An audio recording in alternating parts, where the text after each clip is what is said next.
Friends, without the Western media, without its lies, its deflections, its airbrushing of the depraved truth, Israel's genocide in Gaza would not have been possible.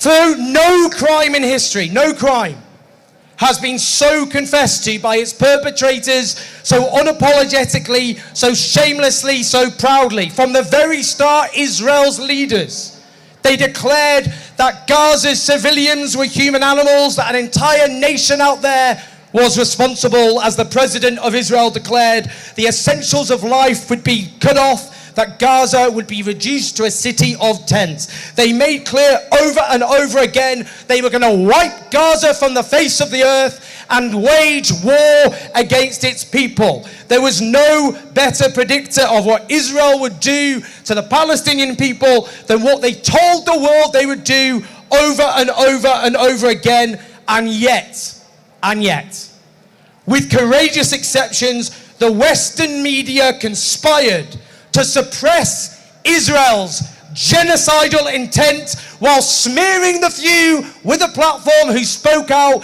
as dangerous, hateful extremists, turning the world upside down. That's what they did, and they are complicit in every death and every maiming.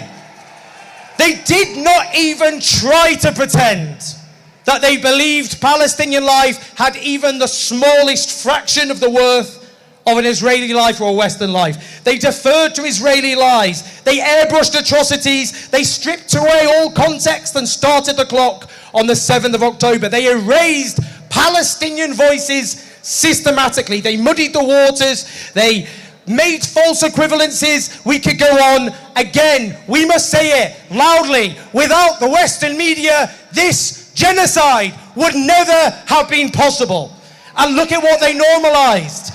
The destruction of hospitals, the slaughter of medics, the annihilation of civilian infrastructure, the mass butchery of children, the deliberate starvation of an entire people, the torture and rape of Palestinian hostages. But meanwhile, the journalists of Gaza, the lions of the world's press pack, the bravest journalists the world have ever seen, who've ever walked the face of this earth, they risked their lives every single day, knowing that every last day, every minute, every second could be their last, not just for them, but for their children and their families, often exterminated alongside them. And yet, in the biggest massacre of journalists in the history of our species, the vast majority of Western journalists couldn't even utter a sentence of solidarity with their colleagues as they were butchered. How dare they? Shame on them.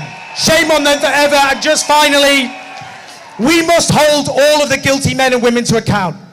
In our political elites and our media elites, there are no excuses. There is nowhere to hide. You cannot claim you did not know what was really happening in the first live stream genocide in history. We cannot let them get away with it. This crime is too extreme, too depraved, too shameless. If we do, it won't just be the ruin for the Palestinian people, but the ruin for human civilization as well. Free, free Palestine!